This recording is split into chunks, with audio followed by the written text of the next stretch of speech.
Assalamualaikum, pada video kali ini saya akan memberikan tutorial mengenai dasar-dasar penggunaan SPSS. Sebelumnya, pastikan Anda sudah menginstal aplikasi SPSS. Kemudian, buka instalasi aplikasi SPSS. Langkah pertama, Anda harus mengklik bagian variable view. Sebelum lanjut, pastikan Anda sudah memiliki data yang akan diinput pada SPSS. Apabila nantinya yang akan Anda masukkan berupa kata, maka pada kolom type harus menggunakan string, dan apabila berupa angka, maka menggunakan numerik. Misalkan pada jenis kelamin, agar mempermudah pengisian, kita memanfaatkan kolom value seperti yang di video. Lalu silakan Anda lanjutkan sesuai dengan kebutuhan.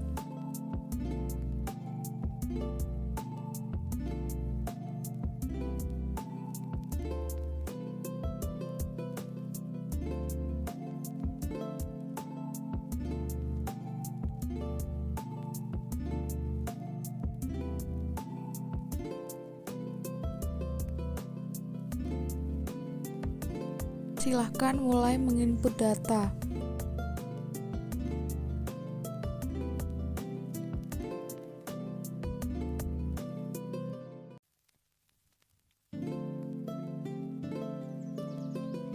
Untuk tutorial yang pertama, kita akan mencari rata-rata. Silahkan klik pada Analyze. Klik Compare Means. Nah, di sini kita harus memilih sub mana yang akan kita lihat. Nah, di sini saya mengambil contoh berat badan sebelum, kemudian jangan lupa tekan tombol panah. Di sini kita bisa milih dari rata-rata, ada nilai tengah, ada nilai maksimum, nilai minimum, terserah kita. Kemudian kita klik continue. Jika sudah, silakan klik OK. Maka akan muncul output seperti ini. Nah, dari sini kita bisa baca bahwasannya min atau rata-ratanya sebesar 61,7, sedangkan nilai minimumnya sebesar 54 dan nilai mediannya atau nilai tengahnya yaitu 58,5. Kemudian yang kedua adalah uji one sample t-test. Caranya masih sama, yaitu kita pergi ke Analyze, kemudian Compare Mean, kemudian pilih one sample t-test.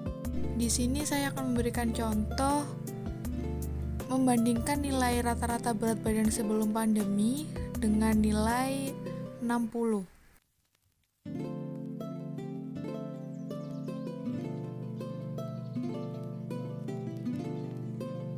Kemudian klik pada option.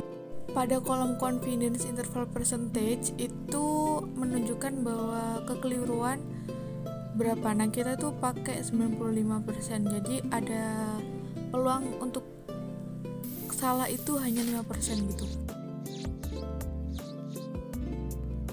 Tabel one sample statistik di atas menunjukkan nilai statistik deskriptif, yaitu N-nya sebesar 10, artinya jumlah sampel yang dipakai adalah 10 orang.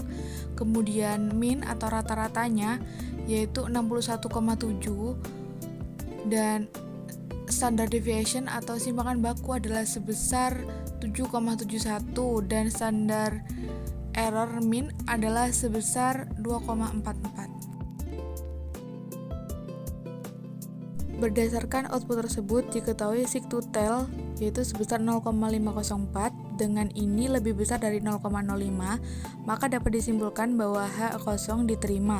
Dengan demikian dapat diartikan bahwa berat badan sebelum pandemi tidak ada beda nyata dengan nilai 60. Kemudian yang berikutnya adalah uji one way ANOVA. Caranya masih sama, kita buka Analyze, kemudian pilih Compare Means, kemudian kita pilih one way ANOVA. Ketika sudah muncul kotak dialog one way ANOVA, kemudian saya memindahkan berat badan sesudah pandemi pada kolom dependent list dan intensitas makan pada kolom faktor. Langkah berikutnya, klik post hoc, kemudian muncul kotak dialog one way ANOVA post hoc multiple comparison, dan pilih sesuai yang di video.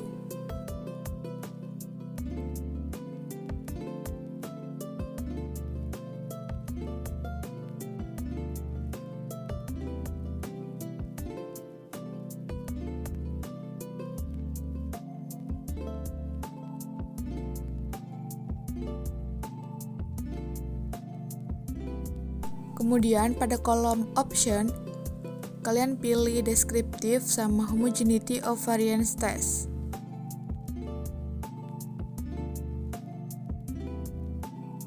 Berdasarkan output SPSS tersebut, kita dapat melihat perbedaan rata-rata berat badan dari yang makannya 2 kali sehari sama yang 3 kali sehari.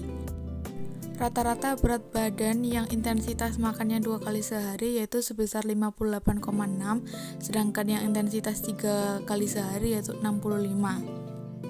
Dengan demikian, maka secara deskriptif dapat disimpulkan bahwa rata-rata berat badan paling tinggi yaitu pada intensitas makan 3 kali sehari, yakni sebesar 65.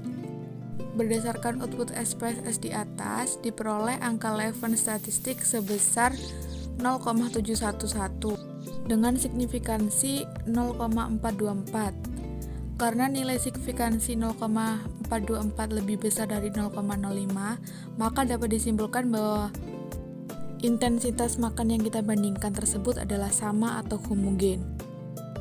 Berdasarkan output ANOVA tersebut, diketahui nilai sig sebesar 0,246, yakni lebih besar dari 0,05, sehingga dapat disimpulkan bahwa rata-rata berat badan berdasarkan intensitas tersebut tidak ada beda nyata secara signifikan. Kemudian adalah uji per sample t-test. Caranya masih sama, yaitu kita klik analyze, kemudian kita cari compare means, kemudian per sample t-test.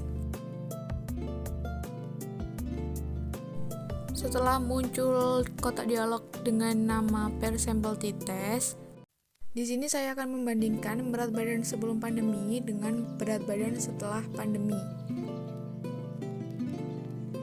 Karena nilai rata-rata berat badan sebelum pandemi yakni 61,7 lebih kecil daripada sesudah pandemi yakni 63,1, maka itu artinya secara deskriptif ada perbedaan rata-rata berat badan antara sebelum dan sesudah pandemi.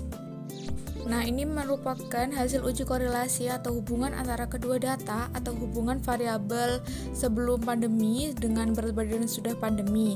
Berdasarkan output di atas, diketahui nilai koefisien korelasi sebesar 0,941 dengan nilai signifikansi sebesar 0,00.